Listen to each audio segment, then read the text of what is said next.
Okay, I'm so glad to see you again because I like very much all your filmography and this one, Donnie Brasco, new one.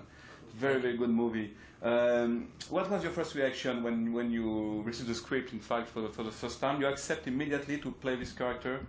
I wouldn't say it was immediately, but it was pretty close. I read the screenplay and loved it. I mean, I thought it was just incredibly well written. I also knew that Pacino was going to be doing it, which is obviously a plus. But I was fascinated with this character. You know, how you could actually have a human being with a pulse and emotion who could live like that for 6 years and survive psychologically, emotionally, on many levels. So it wasn't until I met the real guy, the real Donnie Brasco, Joe Pistone, that I knew I had to do this. I wanted to get under his skin, you know, and sort of study him. Why you prefer to work like that? You don't want to see Joe Pistone, or yeah? Oh yes, you met him? Yes, I met him. Sorry. When I met him, that was when I really wanted to do it. That's when I really felt strongly about it, because he's a fascinating man. You know, he's a fascinating man. I like very much the relationship between you and Al Pacino in this movie. How you work together. Mark Newell said to me, Al Pacino, it's like to have a lot of rehearsal and intellectualize everything, and not you. It was exciting to work with him. It was very exciting to work with him. It was you know, like a great dream, you know, come true. But I'm not a big fan of rehearsing a lot, you know. A lot of rehearsal, because I feel almost as if the more rehearsal you have, the more sort of tired you get on the material, and the less spontaneity you have on the set. It's almost as if you've shot the movie already, so why actually roll film? But it's like life. In fact, you like to be spontaneous in life. I prefer, you know, I prefer that. Yeah, I prefer to be surprised by the atmosphere, by the elements, by another actor, by, you know. I don't want to know what they're going to do or what I'm going to do. It just feels better. I prefer the more organic way. But I respect his approach, and I respect Newell's approach and his need for rehearsals. And but working with him is like incredible. I mean, he's a master. You know? Maybe like Marlon Brando, in fact. Very much so. You know, I mean, he's one of those guys, you know, that, as Marlon is a sort of guru, you know, to every actor.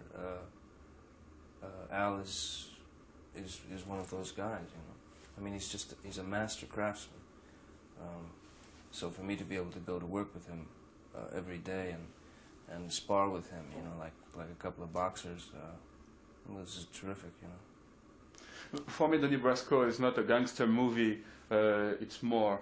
But you like also, before to do the movie, you like the Godfather or What Guys or Casino, the movie like this? You like this typically atmosphere or universe? I like very much those films, like, you know, The Godfather. I loved The Godfather 2, Casino, Goodfellas, all those films. I liked them very much, and I wouldn't. But I wouldn't. Strangely enough, I wouldn't say that this film is that type of mafia movie. You know, there's a certain. I don't know how he said that. Those films are more like upper echelon mafia, and it's a little bit more romanticized. You know, this film is really sort of more about the soldiers. You know, the mob soldiers, and it's much more reality-based, much more. I mean, it gets the humor of these guys, the sort of down-and-out humor that they have. But I mean, to be compared with those films is an honor, you know, because I'm a huge fan of Coppola's and Scorsese's, and, you know. But to play Ed Wood or Donnie Brasco, two real characters, in fact, is it more exciting, or it's the same? It depends about the project and the script. But to play two real characters like Joe Piston and Ed Wood, is it more exciting? Because you don't like to do some research or something like that. But for me, they're very alive. In fact, these two people, Ed Wood and Donnie Brasco. Do you like to play this kind of character? Yeah, very much. I mean, playing both of these characters were for me as an actor a great challenge. You know, playing Ed Wood was, you know, a person who had been alive and had passed away in the '70s. But so there wasn't like there was a lot of material for me to go on. I could watch his films, but there wasn't a lot of interviews with him, and I didn't get to spend too much time with the people that had been around him. So it was more, I had to create something in my imagination what I thought he might be like, you know. With Donnie Brasco, the approach was very different because Joe was very much alive, and he was accessible, and I could spend time with him. So I spent probably at least 3 months prior to shooting the film with him, and studied him, you know, his speech patterns, his body language, what he liked, what he didn't like, what, you know. It was probably got on his nerves a lot, but I just tried to steal as much of him as I could, you know. And it was nice. It was nice for me to have him there, you know, when we were shooting, to have him there at all times. It was very important for me. And Ed Wood, just one more question about Ed Wood. He could be a good friend of you. You have common points with this character, more freedom in fact. Do you like this character, and you think you have some parallels? Not really. Do you have common points with him? With Ed Wood? With Ed Wood? Yeah. Boy, I don't know if I have any common points with Ed Wood. Ed Wood to me was sort of a beautiful, idealistic man who would make his films at whatever cost, at whatever, no matter what, you know, regardless of what people said about them, and that I respect. I respect Ed Wood for making these films and for not listening to the people around him who said that they were horrible and that he was the worst director of all time. I don't know how anybody who could make a film and really believe in what they were doing and was honest and pure in their approach, I don't think you could say that's bad. It's just different, you know. So Ed Wood is somebody that I would have loved to have met. I admire him in a way. And Joe is, you know, Donnie Brasco is a completely different thing. I mean, Joe is one of those guys that, growing up, you think about what a man is supposed to be like, and when you meet Joe, you think, oh yeah, there it is. That's a real man, you know. That's a man, very stable, very solid. When I met you, I think it was for Don Juan de Marco, you said to me, I have to do a movie Nick of Time with John Badham. I don't know, it's a good idea, a good director, or a good choice, but I'm sure with Christopher Walken it's going to be a good thing to work with him. It was the case. With Christopher Walken? Yeah. Absolutely. It was a great experience for me to work with Walken and to sort of experience that, you know, with him. And also with John Badham. I thought John did a good job on the film. I mean, as a director on the set, I thought he did a terrific job. I think I did the film for all the right reasons. You know, I like Badham very much. No, I like the movie. In fact, I think it's a good one. Yeah, it's all right. You know. Yeah, exactly. It's a little bit, you know, it's a little glossy for my taste. You know, it's a little bit. There's a little too much Paramount on it, you know. But I mean, it was a good experience. I don't regret anything. You know. Yeah, but in fact, it was your first experience with a major since a long time, no? Yeah. Yeah. Yeah.